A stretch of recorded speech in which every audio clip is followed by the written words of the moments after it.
징계위원회 당일 복도에서 정만수가 갑자기 기석 앞에 무릎을 꿇는다. 기석아, 나 잘못했어. 한 번만, 제발 한 번만 용서해줘. 주변 기자들의 플래시가 터지고 30년 전 상황이 완전히 뒤바뀐다. 기석이 조용히 눈을 감으며 차갑게 말한다. 넌 내게 무릎 꿇은 게 아니야. 내 과거에 무릎 꿇은 거야. 복도에서 교복이 찢어지던 그날의 기억이 아직도 생생합니다. 정만수라는 이름 앞에서 무릎 꿇어야 했던 그 굴욕의 순간들이 말이죠. 하지만 운명은 참으로 묘한 장난을 칩니다. 30년이 흐른 지금 그가 제 앞에 고개를 숙이며 부탁을 하고 있으니까요. 실장님, 진급심사에 좋은 말씀 좀 해주실 수 있을까요? 한때 나를 괴롭히던 그 사람이 이제는 내 손안에 운명을 맡기고 있습니다. 이것이 복수의 기회일까요? 아니면 진정한 정의를 실현할 순간일까요?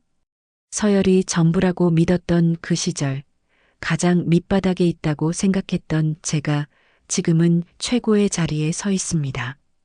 과연 진정한 승리자는 누구일까요? 지금부터 들려드릴 이야기 속에서 그 답을 찾아보시기 바랍니다.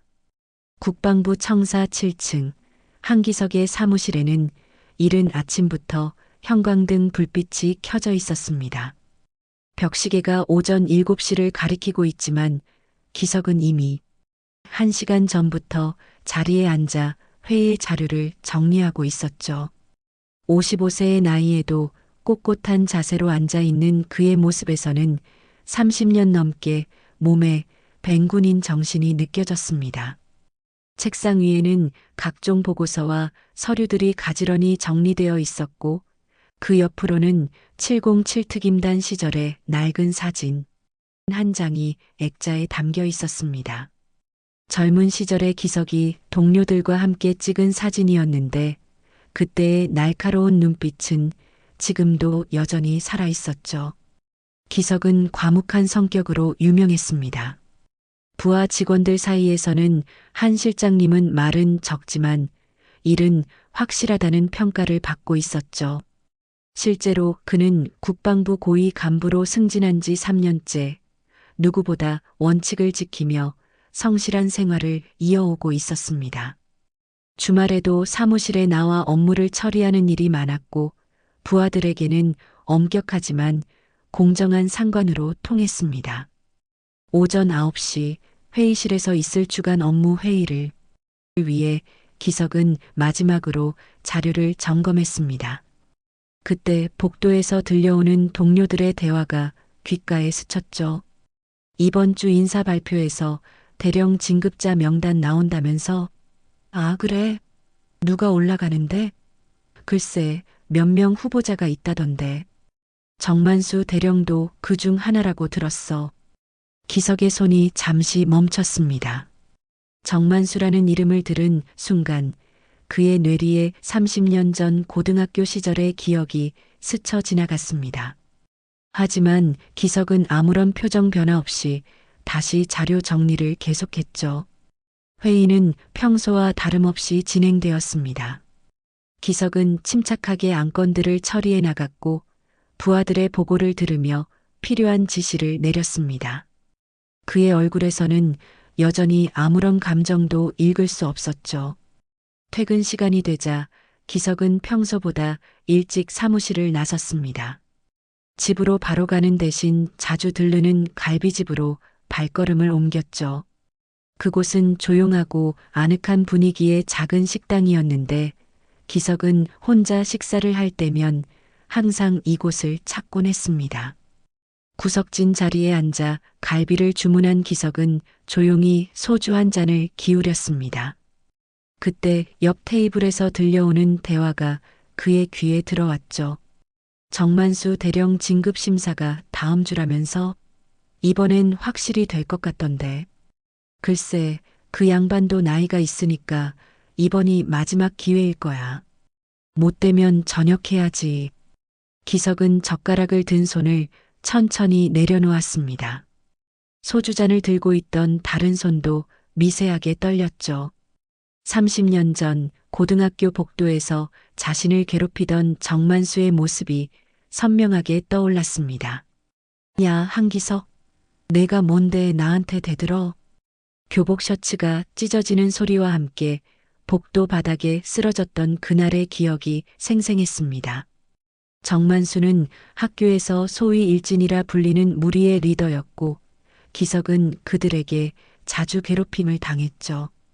특히 정만수는 기석을 유독 싫어했는데 이유는 기석이 공부를 잘했기 때문이었습니다.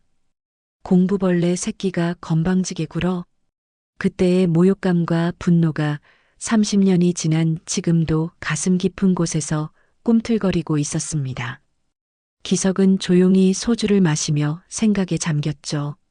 그 정만수가 지금은 육군 대령이 되어 진급을 앞두고 있다는 것이 아이러니하게 느껴졌습니다. 기석은 그날 밤 잠을 제대로 이루지 못했습니다. 침대에 누워서도 계속 정만수의 이름이 머릿속을 맴돌았죠. 운명이라는 게 정말 있는 것일까요? 30년 만에 다시 마주치게 된 이 상황이 우연일 수는 없다고 생각했습니다. 다음 날 아침 기석은 평소보다 더 일찍 사무실에 나왔습니다. 그리고 컴퓨터를 켜서 군 인사정보 시스템에 접속했죠. 정만수의 인사 기록을 찾아보기 시작했습니다. 며칠이 지났습니다. 국방부 대회의실에서는 원래 간부 회의가 진행되고 있었죠. 기석은 평소처럼 자료를 정리하며 회의 시작을 기다리고 있었습니다. 그때 회의실 문이 열리면서 몇 명의 대령들이 들어왔는데 그중 한 명이 기석의 시선을 사로잡았습니다. 정만수였습니다. 30년 만에 마주친 그의 모습은 많이 달라져 있었죠. 한때 날카로웠던 눈빛은 어딘가 둔해져 있었고 배가 나온 체형에서는 중년의 나른함이 느껴졌습니다. 하지만 여전히 거만해 보이는 표정만큼은 예전과 다르지 않았죠. 정만수는 회의실을 둘러보다가 기석을 발견했습니다. 잠시 당황하는 듯한 표정을 지었지만 곧 익숙한 미소를 지으며 기석에게 다가왔죠. 이게 누구야? 한기석 아니야? 기석은 묵묵히 그를 바라보며 고개만 살짝 끄덕였습니다. 정만수는 기석의 차가운 반응에도 아랑곳하지 않고 계속 말을 이어갔죠. 야, 너 여기서 뭐해? 설마 군인이 됐나? 하하, 그때 그 공부벌레가 말이야. 실장으로 근무하고 있습니다. 기석의 짧은 대답에 정만수의 표정이 미묘하게 바뀌었습니다. 실장이라는 직급이 자신보다 높다는 것을 깨달은 순간이었죠. 실장? 그럼 혹시 한 실장님이신가요? 목소리 톤이 급격히 바뀌었습니다. 정만수는 당황한 듯 기석을 다시 한번 자세히 살펴봤죠. 그제야 기석의 가슴에 달린 명찰과 계급장이 눈에 들어왔습니다. 아, 죄송합니다. 한 실장님이시군요. 저는 정만수 대령입니다. 갑자기 90도로 허리를 숙이며 인사를 하는 정만수를 보며 기석은 아무 말 없이 고개만 끄덕였습니다. 그 순간 기석의 뇌리에는 30년 전 그날의 기억이 선명하게 떠올랐죠. 야, 내가 사람이냐? 개지. 책상을 뒤엎으며 소리치던 정만수의 모습과 지금 고개를 숙이고 있는 그의 모습이 극명하게 대비되었습니다. 기석은 복수할 생각 따위는 없었지만 이 상황이 묘하게 운명적으로 느껴졌죠. 회의가 끝난 후 정만수는 기석을 따라 나서며 말을 걸었습니다. 실장님, 잠시 시간 좀 내주실 수 있으실까요? 기석은 무표정한 얼굴로 그를 바라봤습니다. 정만수는 주위를 살피며 조심스럽게 말을 이어갔죠. 사실 이번에 진급심사를 앞두고 있는데요. 혹시 실장님께서 좋은 말씀 좀 해주실 수 있을까 해서요. 기석의 눈빛이 차갑게 변했습니다. 정만수는 그 시선을 받으며 불안해했지만 계속 말을 이어갔죠. 제가 말이죠. 부하들 관리에 좀 엄격한 편이어서 간혹 오해를 받을 때가 있습니다. 하지만 군기를 잡으려면 어쩔 수 없지 않습니까? 실장님도 아시잖아요. 기석은 여전히 말이 없었습니다. 정만수는 점점 더 불안해지며 목소리가 떨리기 시작했죠. 그런데 최근에 몇몇 부하들이 저에 대한 민원을 넣었다고 들었습니다. 물론 근거 없는 이야기들이지만 혹시 그런 게 진급심사에 영향을 미치지 않을까 걱정이 되어서요. 그때 기석의 머릿속에는 이미 정만수에 대한 민원 내용들이 떠오르고 있었습니다. 며칠 전부터 국방부에는 정만수의 갑질과 부하 폭행 의혹에 대한 신고가 여러 차례 접수되었고 그 서류들은 현재 기석의 책상 위에 놓여 있었죠. 제가 학창 시절부터 실장님을 알고 지낸 사이니까 이런 부탁을 드리는 겁니다. 혹시 제 진급권에 좋은 영향을 미칠 수 있는 일이 있으시면. 정만수의 말이 끝나기도 전에 기석은 조용히 입을 열었습니다. 대령, 공적인 업무는 사적인 감정으로 처리하지 않습니다. 차가운 목소리였습니다. 정만수는 당황하며 다시 고개를 숙였죠. 아, 물론입니다. 죄송합니다. 괜한 말씀 드린 것 같네요. 기석은 더 이상 말하지 않고 발걸음을 옮겼습니다. 정만수는 그런 기석의 뒷모습을 바라보며 식은땀을 흘렸죠. 그날 오후 기석은 사무실로 돌아와 책상 위에 쌓인 서류들을 다시 한번 살펴봤습니다. 그 중에는 정만수에 대한 민원 서류가 여러 장 있었죠. 부하들에게 욕설과 폭언을 일삼았다는 내용, 회식 자리에서 부적절한 발언을 했다는 증언, 심지어 물리적 폭행까지 가했다는 신고도 있었습니다. 기석은 서류를 읽어가며 30년 전 자신이 당했던 일들을 떠올렸습니다. 정만수의 본성은 전혀 변하지 않았다는 것을 깨달았죠. 오히려 권력을 가지게 되면서 더욱 심해진 것 같았습니다. 지금까지 얼마나 많은 사람들이 이런 고통을 당했을까? 기석은 조용히 중얼거리며 서류를 덮었습니다. 그리고 한참 동안 창밖을 바라보며 생각에 잠겼죠. 이것이 정말 운명의 장난인지 아니면 어떤 의미가 있는 것인지 알 수 없었습니다. 하지만 한 가지 확실한 것은 있었습니다. 기석은 절대로 정의를 굽히지 않을 것이라는 점이었죠. 과거의 원한 때문이 아니라 지금 현재 벌어지고 있는 일들 때문에 그는 행동해야 한다고 생각했습니다. 다음 날 오전 기석은 조카딸 소희를 자신의 사무실로 불렀습니다. 임소희는 30대 초반의 깔끔한 인상을 가진 여성으로 국방부 홍보실에서 근무하고 있었죠. 그녀는 삼촌인 기석을 매우 존경했고 업무적으로도 신뢰받는 직원이었습니다. 소희야, 앉아봐. 기석의 목소리는 평소보다 더 진중했습니다. 소희는 삼촌의 표정을 보며 뭔가 중요한 일이 있다는 것을 직감했죠. 삼촌, 무슨 일이세요? 정만수 대령이라고 알고 있나? 소희는 잠시 생각해 보더니 고개를 끄덕였습니다. 네, 이번에 진급 심사를 받는 분 중 한 명이죠. 제가 관련 서류 작업을 담당하고 있어서 알고 있습니다. 기석은 책상 위에 서류 뭉치를 소희 앞으로 밀었습니다. 정만수 대령 건 다시 검토해봐. 민원 기록 전부 정리해서 보고해.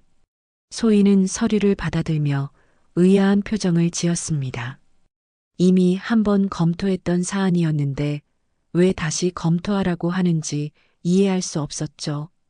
삼촌, 혹시 이 사람이 삼촌이랑 무슨 특별한 사이였어요?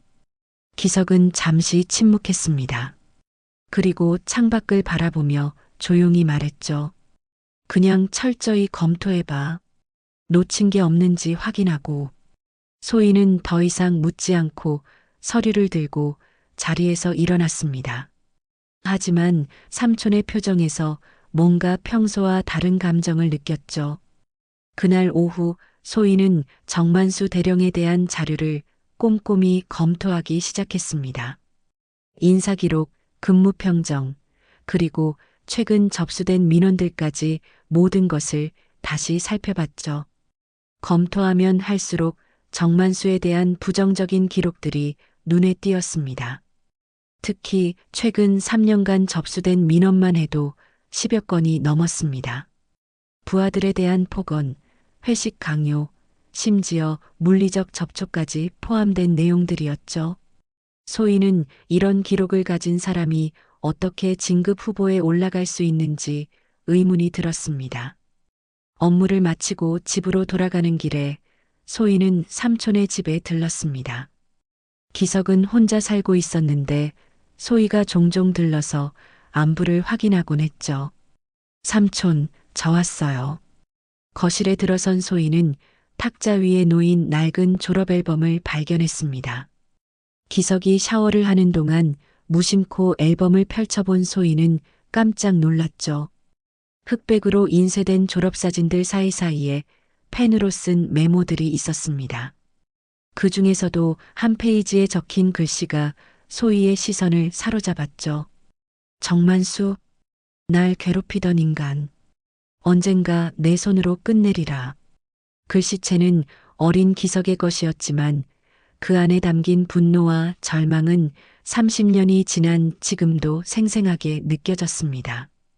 소희는 정만수라는 이름 주위에 동그라미가 쳐져 있는 것도 발견했죠. 그때 샤워를 마친 기석이 거실로 나왔습니다. 소희가 앨범을 보고 있는 것을 발견한 기석의 표정이 순간 굳어졌죠. 소희야. 삼촌, 이게 뭐예요? 정만수 대령이 삼촌을 괴롭혔다는 건가요? 기석은 앨범을 조용히 가져가며 덮었습니다. 옛날 일이야. 별거 아니야. 하지만 소희는 이미 모든 것을 이해했습니다. 삼촌이 왜 정만수 대령의 건을 다시 검토하라고 했는지, 왜 그런 표정을 지었는지 알 수 있었죠. 삼촌, 복수하려는 거예요? 기석은 고개를 저었습니다. 복수가 아니야. 그냥 정의를 실현하는 거지. 소희는 삼촌의 말에서 깊은 상처를 느꼈습니다. 30년 동안 가슴속에 묻어두었던 아픔이 얼마나 컸을지 상상할 수 있었죠. 그럼 제가 도와드릴게요. 정만수 대령에 대한 모든 자료를 완벽하게 정리해서 보고하겠습니다. 기석은 조카딸을 바라보며 작은 미소를 지었습니다. 하지만 그 미소 뒤에는 여전히 복잡한 감정들이 숨어 있었죠. 다음 날부터 소희는 더욱 열심히 정만수에 대한 자료를 수집하기 시작했습니다. 과거 근무지에서의 평가, 동료들의 증언, 그리고 숨겨진 사건들까지 모든 것을 파헤쳤죠. 조사를 진행하면서 소희는 정만수가 얼마나 많은 사람들에게 상처를 주었는지 알게 되었습니다. 단순히 삼촌만의 문제가 아니었죠. 30년 동안 그는 계속해서 자신의 권력을 남용해왔던 것입니다. 그러던 어느 날 소희는 정만수의 최근 행적 중 이상한 점을 발견했습니다. 며칠 전부터 그가 여러 사람들과 은밀한 만남을 가졌다는 정보였죠. 특히 민간 기업의 임원들과 자주 접촉하고 있다는 것이 수상했습니다. 삼촌, 이상한 게 있어요. 소희는 기석에게 자신이 발견한 정보를 보고했습니다. 기석은 자료를 보며 눈썹을 찌푸렸죠. 누구와 만났다고? 정선우라는 사람이에요. 민간 기업 임원인데 최근 들어 정만수 대령과 자주 만나고 있다고 합니다. 기석은 그 이름을 듣는 순간 놀란 표정을 지었습니다. 정선우는 기석과 정만수의 고등학교 동창이었기 때문이죠. 정선우. 기석의 뇌리에는 30년 전 수련회에서 있었던 일이 떠올랐습니다. 그날 밤 정선우와 한 친구가 실족사고로 위험에 처했을 때 그들을 구해준 것은 기석이었죠. 하지만 정만수는 그때도 기석을 조롱하기만 했습니다. 이제 모든 것이 더욱 복잡해지기 시작했습니다. 단순한 진급심사 문제가 아니라 과거와 현재가 얽힌 거대한 드라마가 시작되고 있었죠. 월요일 아침 기석이 사무실에 도착했을 때 책상 위의 상황이 이상했습니다. 분명히 금요일에 정리해둔 정만수 관련 민원 서류들이 사라져 있었죠. 기석은 당황하지 않고 차분히 서류함을 뒤져봤지만 어디에도 찾을 수 없었습니다. 이상하네. 기석은 즉시 소희에게 연락했습니다. 잠시 후 황급히 달려온 소희의 얼굴은 창백했죠. 삼촌, 저도 모르겠어요. 금요일에 분명히 정리해서 삼촌 책상에 놓았는데 누가 출입했는지 확인해봐. 주말 동안 이 사무실에 들어온 사람이 있나? 소희는 급히 경비실에 연락해서 출입 기록을 확인했습니다. 주말 동안 몇 명의 직원들이 사무실에 출입했지만 그 중에서도 토요일 늦은 시간에 정체불명의 출입 기록이 있었죠. 삼촌, 토요일 밤 11시경에 누군가 7층에 출입한 기록이 있어요. 하지만 신원이 확인되지 않습니다. 기석의 표정이 어두워졌습니다. 누군가 의도적으로 서류를 빼돌린 것이 분명했죠. 그리고 그 배후에는 정만수가 있을 가능성이 높았습니다. 오후가 되자 더 큰 문제가 터졌습니다. 국방부 감찰실에서 소희를 호출한 것이죠. 누군가 소희가 기밀 서류를 유출했다고 신고를 했다는 것이었습니다. 임소혜 씨, 정만수 대령 관련 서류를 외부에 유출했다는 신고가 들어왔습니다. 감찰관의 차가운 목소리에 소희는 어리둥절했습니다. 그런 일은 없었습니다. 저는 단순히 상관의 지시에 따라 자료를 정리했을 뿐이에요. 하지만 감찰실에서는 이미 소희에 대한 조사에 들어간 상태였습니다. 누군가 치밀하게 계획을 세워 소희를 공경에 빠뜨린 것이었죠. 기석은 이 소식을 듣고 분노했습니다. 조카 딸을 이용해서 자신을 압박하려는 정만수의 수법이 뻔히 보였기 때문이죠. 비겁한 녀석?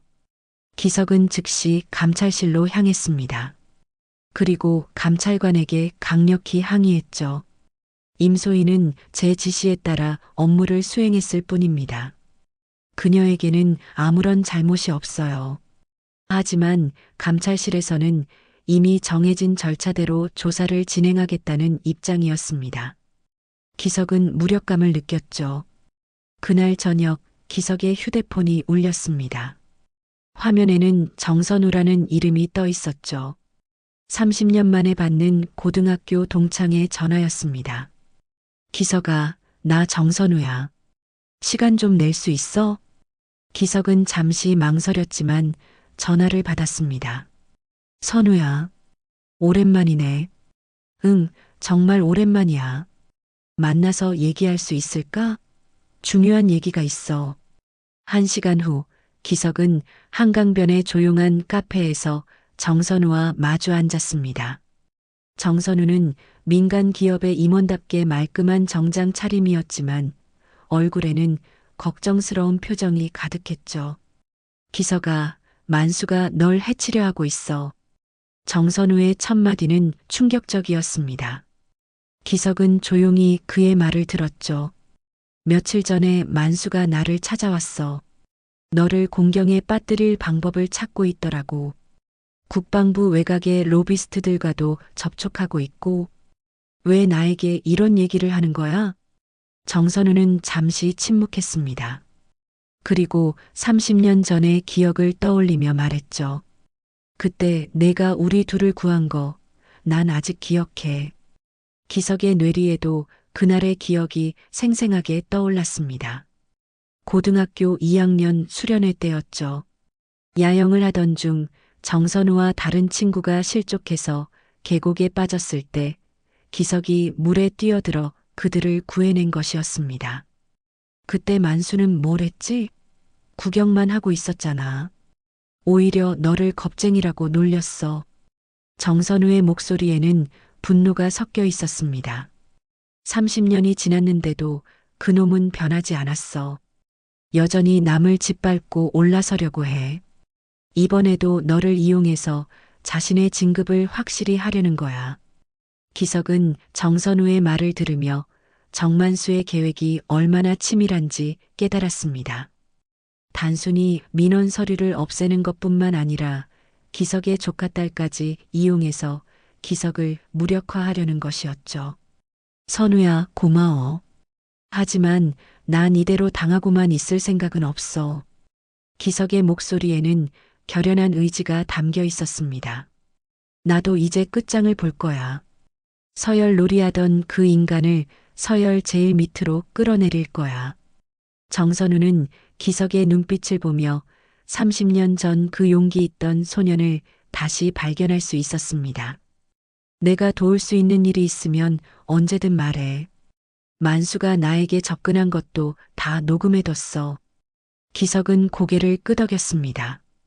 이제 정말로 전쟁이 시작된 것이었죠. 그날 밤 기석은 잠들지 못하고 계획을 세웠습니다. 정만수가 비겁한 방법을 썼다면 자신은 정정당당하게 맞서겠다고 다짐했죠. 30년 전 그 소년이 정의감으로 친구들을 구했듯이 이번에도 정의로 승부하겠다고 결심했습니다. 소희에 대한 감찰 조사는 계속 진행되고 있었지만 기석은 포기하지 않았습니다. 오히려 이 일을 계기로 정만수의 모든 비리를 세상에 드러내겠다고 마음먹었죠. 진정한 전쟁이 시작되었습니다. 기석은 더 이상 기다릴 수 없다고 판단했습니다. 정만수가 비겁한 수를 쓴다면 자신은 정정당당하게 진실로 맞서겠다고 결심했죠. 다음 날 아침 일찍 기석은 신뢰할 만한 군사 전문 기자에게 연락했습니다.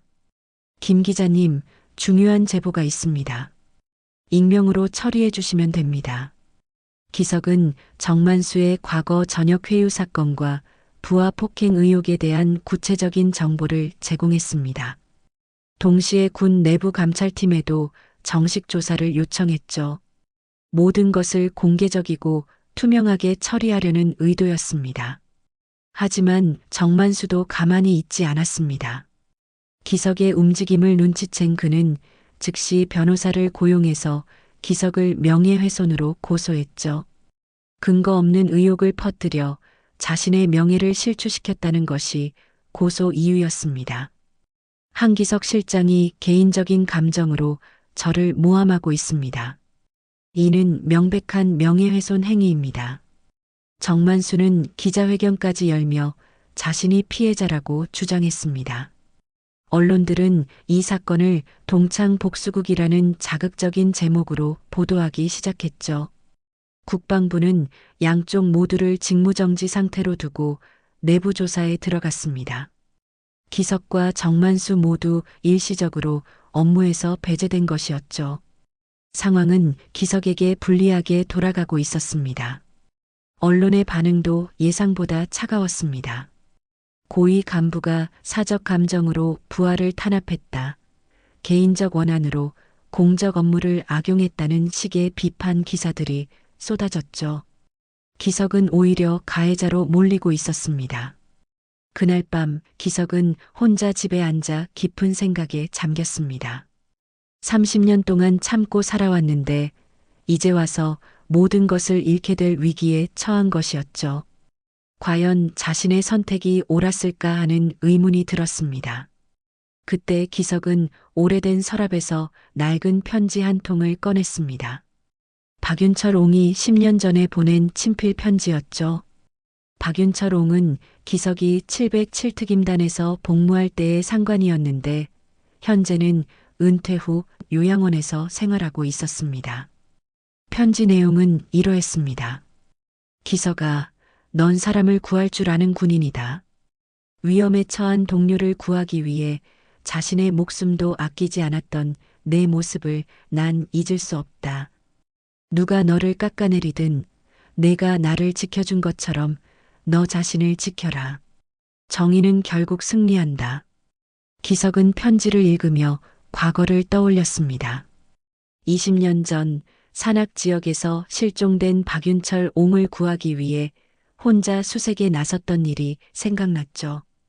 그때도 위험했지만 기석은 포기하지 않고 끝까지 상관을 찾아냈습니다. 정의는 결국 승리한다. 기석은 편지의 마지막 문장을 되뇌며 마음을 다잡았습니다. 지금 당장은 어려워 보이지만 진실은 언젠가 밝혀질 것이라고 믿었죠. 다음 날 기석은 박윤철 옹이 있는 요양원을 찾았습니다. 80세가 넘은 박윤철 옹은 여전히 정정했지만 기억력은 예전 같지 않았죠. 기석이구나. 오랜만이네. 옹님, 안녕하세요. 몸은 좀 어떠세요? 기석은 박윤철 옹과 함께 요양원 정원을 거닐며 대화를 나눴습니다. 그리고 현재 자신이 처한 상황에 대해 조심스럽게 이야기했죠. 옹님, 제가 지금 어려운 상황에 처해 있습니다. 옳은 일을 하려고 했는데 오히려 저만 공경에 빠진 것 같아요. 박윤철 옹은 기석의 손을 잡으며 말했습니다. 기석아, 내가 언제 틀린 길을 간 적이 있었나? 그때도 모든 사람이 너를 말렸지만 결국 내가 옳았잖아. 하지만 이번에는 다른 것 같습니다. 제가 개인적인 감정에 휘둘린 건 아닌지. 아니야.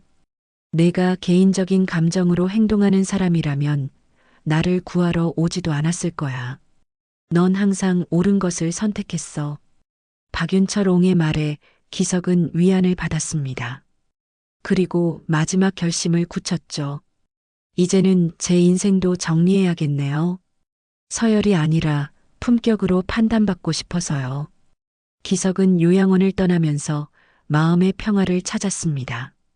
결과가 어떻게 되든 자신이 옳다고 믿는 길을 가겠다고 다짐했죠. 며칠 후 소희가 기석에게 중요한 소식을 전했습니다. 사라진 서류들을 복원할 수 있는 방법을 찾았다는 것이었죠. 삼촌, 제가 백업용 USB를 따로 만들어뒀었어요. 그 안에 모든 자료가 들어 있습니다. 소희는 감찰 조사를 받으면서도 포기하지 않고 진실을 찾기 위해 노력했던 것이었습니다. 그녀의 노력으로 정만수의 모든 비리가 담긴 자료들이 다시 빛을 보게 되었죠. USB 안에는 정만수가 부하들에게 욕설을 퍼부으며 녹음한 파일까지 들어 있었습니다. 결정적인 증거였죠. 요즘은 애들 정신 상태가 썩었어. 갈굼 한두 번 했다고 말이야. 내가 기석이 걔였으면 아직도 행보관도 못 됐어. 녹음 파일에서 나오는 정만수의 목소리는 그의 본성을 적나라하게 드러내고 있었습니다. 기석은 이 모든 자료를 군 인사위원회에 정식으로 제출했습니다.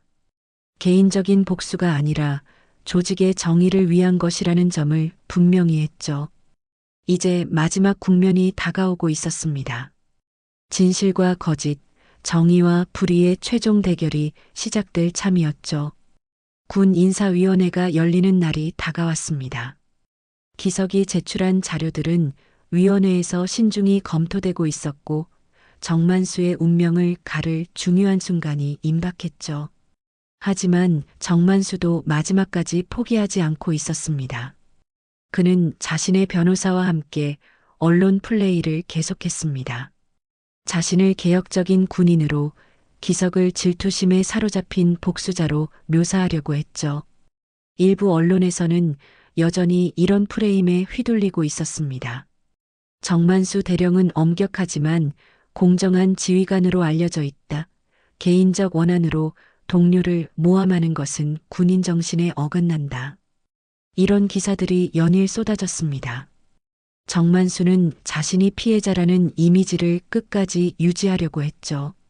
한편 기석은 조용히 마지막 준비를 하고 있었습니다.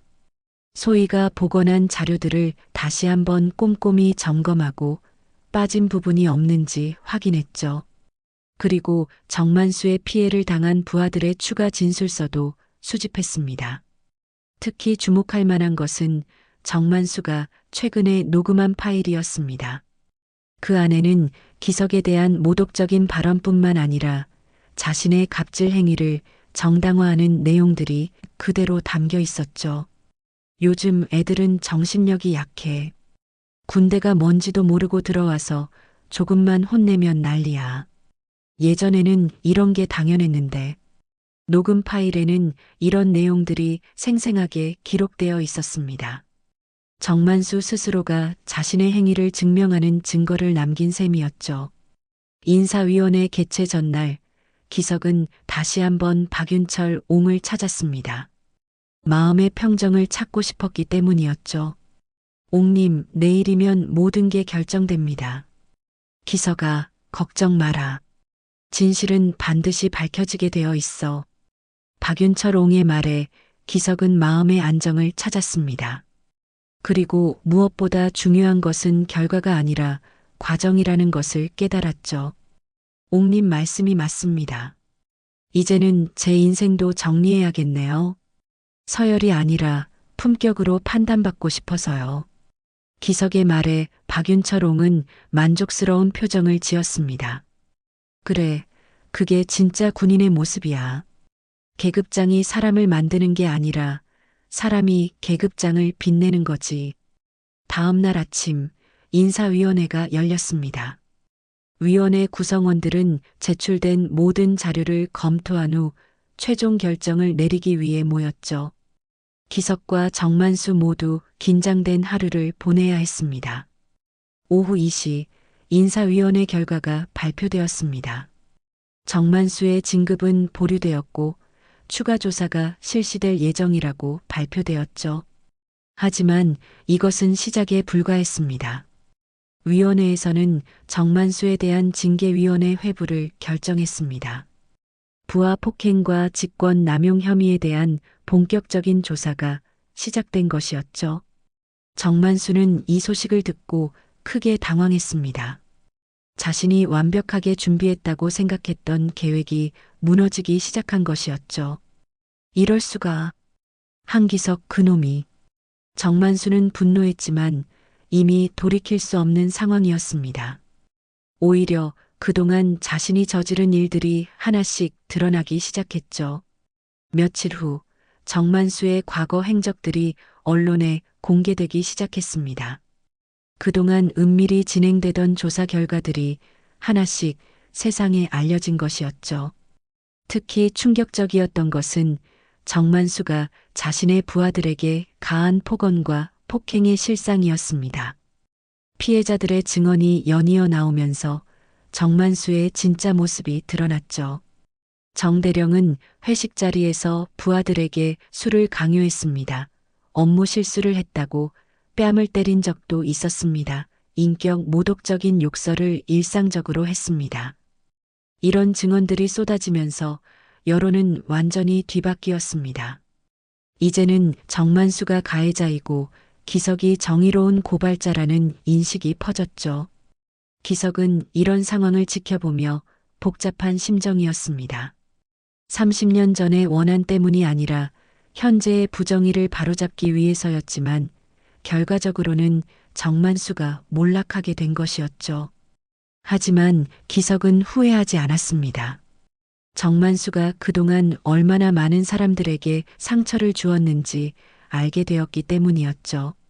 자신의 행동이 그런 피해자들을 위한 것이었다고 생각했습니다.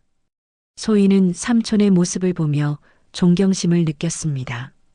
삼촌, 정말 대단해요.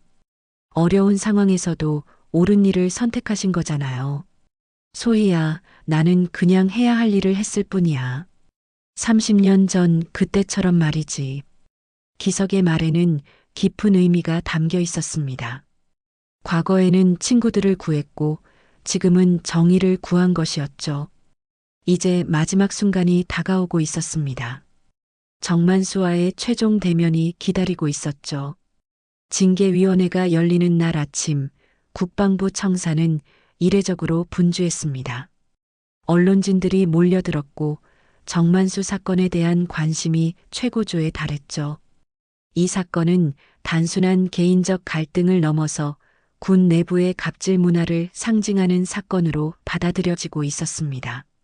정만수는 평소보다 일찍 국방부에 도착했습니다. 정장을 단정히 차려입었지만 그의 얼굴에는 깊은 피로감이 역력했죠. 지난 며칠간 쏟아진 언론 보도와 조사 과정에서 그는 심적으로 많이 지쳐 있었습니다. 징계위원회 회의실 앞 복도에서 정만수는 기석을 기다리고 있었습니다. 30년 만에 제대로 된 대화를 나누고 싶었던 것이죠. 아니, 정확히 말하면 마지막 부탁을 하고 싶었던 것입니다. 오전 10시 기석이 회의실을 향해 걸어오는 모습이 보였습니다. 여전히 꼿꼿한 자세로 걸어오는 기석을 보며 정만수는 복잡한 감정을 느꼈죠. 30년 전 자신이 괴롭혔던 그 소년이 지금은 자신의 운명을 좌우하는 위치에 있다는 것이 아이러니했습니다. 기석아, 정만수가 조심스럽게 말을 걸었습니다. 기석은 발걸음을 멈추고 그를 바라봤죠. 할 말이 있으면 해봐. 기석의 목소리는 차갑지도 따뜻하지도 않았습니다. 그저 담담했죠. 정만수는 잠시 망설이다가 갑자기 기석 앞에 무릎을 꿇었습니다. 복도를 지나가던 사람들이 깜짝 놀라며 멈춰섰죠. 기석아, 나 잘못했어. 정말 잘못했어. 정만수의 목소리가 떨렸습니다. 30년 동안 한 번도 누구에게 사과해 본 적이 없던 그가 무릎을 꿇고 있었죠. 고등학교 때도 그 이후에도 난 내가 얼마나 괜찮은 놈인지 몰랐어. 아니, 알고 있었는데도 시기하고 질투했어. 기석은 무표정한 얼굴로 무릎 꿇은 정만수를 내려다봤습니다. 한 번만, 제발 한 번만 용서해줘. 내가 진급하지 못해도 상관없어. 하지만 이렇게 끝나기는 싫어. 그때 회의실 문이 열리며 국방부 조사관들이 나왔습니다. 뒤이어 기자들도 몰려들었죠. 정만수가 기석 앞에 무릎 꿇은 장면이 그대로 노출된 것입니다. 정만수 대령, 청탁 및 직권 남용 혐의로 공식 조사가 시작됩니다. 조사관의 차가운 목소리가 복도에 울렸습니다. 카메라 플래시가 터지고 기자들의 질문이 쏟아졌죠. 정만수는 여전히 무릎을 꿇은 채로 기석을 올려다봤습니다. 그의 눈에는 절망과 후회가 가득했죠. 기석은 조용히 눈을 감았습니다.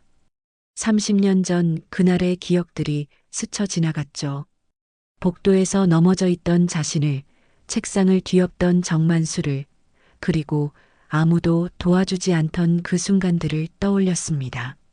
하지만 지금 이 순간 기석이 느끼는 것은 승리감이 아니었습니다. 오히려 씁쓸함이었죠. 정만수, 기석이 천천히 입을 열었습니다. 넌 내게 무릎 꿇은 게 아니야. 정만수가 고개를 들어 기석을 바라봤습니다. 넌 내 과거에 무릎 꿇은 거야. 30년 동안 내가 저질러온 모든 일들에 무릎 꿇은 거지. 기석의 목소리에는 분노도 없었고 기쁨도 없었습니다. 그저 담담한 진실만이 있었죠. 나는 내가 나를 괴롭혔던 것 때문에 이 일을 한 게 아니야. 지금도 너에게 괴롭힘을 당하고 있는 사람들 때문이었어. 주변의 기자들과 조사관들이 숨죽이며 이들의 대화를 지켜봤습니다. 30년 전에도 넌 약한 사람을 괴롭혔고 지금도 그랬어. 변한 건 내가 가진 권력의 크기뿐이야. 기석은 정만수를 내려다보며 계속 말했습니다. 나는 너를 용서해. 하지만 내가 저지른 일의 결과까지 없앨 수는 없어. 정만수의 눈에서 눈물이 흘렀습니다. 30년 만에 처음 흘리는 진짜 후회의 눈물이었죠. 기석아, 미안해. 정말 미안해. 기석은 더 이상 말하지 않고 회의실 안으로 들어갔습니다. 정만수는 여전히 무릎을 꿇은 채로 남겨졌죠. 징계위원회는 3시간 동안 진행되었습니다. 모든 증거와 증언이 검토되었고 정만수의 운명이 결정되었죠. 결과는 예상대로였습니다. 정만수는 징계 해임 처분을 받았고 관련 사건들에 대한 수사 의뢰도 함께 이루어졌습니다. 회의가 끝난 후 기석은 조용히 청사를 빠져나왔습니다. 기자들의 인터뷰 요청도 모두 거절했죠. 그날 저녁 뉴스에서는 이 사건이 대대적으로 보도되었습니다. 군 내 갑질 척결의 상징적 사건, 정의는 늦어도 반드시 승리한다는 평가들이 쏟아졌죠. 하지만 기석은 텔레비전을 끄고 조용히 차를 마시고 있었습니다. 승리했다는 기분보다는 허탈함이 더 컸죠. 30년 만에 끝난 이 일이 과연 진정한 승리인지 기석은 확신할 수 없었습니다. 다만 한 가지 확실한 것은 정의로운 일을 했다는 것, 그리고 더 이상 과거에 얽매이지 않을 수 있다는 것이었죠. 징계위원회 다음 날 기석은 평소보다 일찍 일어나 국방부로 향했습니다. 하지만 그의 손에는 평소와 다른 서류가 들려 있었죠. 바로 사직서였습니다. 사무실에 도착한 기석은 조용히 책상을 정리하기 시작했습니다. 30년 넘게 쌓아온 군인으로서의 삶을 정리하는 작업이었죠. 707특임단 시절의 사진, 각종 표창장, 그리고 부하들이 보내준 감사 편지들까지 하나하나 상자에 담았습니다. 오전 10시 소희가 사무실로 들어왔습니다. 삼촌의 책상이 텅 비어가는 모습을 보며 깜짝 놀랐죠. 삼촌, 이게 뭐예요? 설마. 기석은 조용히 고개를 끄덕였습니다. 응, 사직하기로 했어. 왜요? 이제 모든 게 해결됐잖아요. 삼촌이 옳았다는 것도 증명됐고, 소희의 목소리에는 당황과 아쉬움이 섞여 있었습니다. 기석은 창밖을 바라보며 천천히 말했죠. 소희야, 난 이 일을 복수를 위해서 한 게 아니야. 정의를 위해서 했어. 그런데 언론에서는 계속 복수국이라고 하고 있잖아. 기석의 목소리에는 피로감이 역력했습니다. 더 이상 이런 시선으로 업무를 계속할 수는 없어. 그리고 무엇보다 이제는 새로운 삶을 살고 싶어.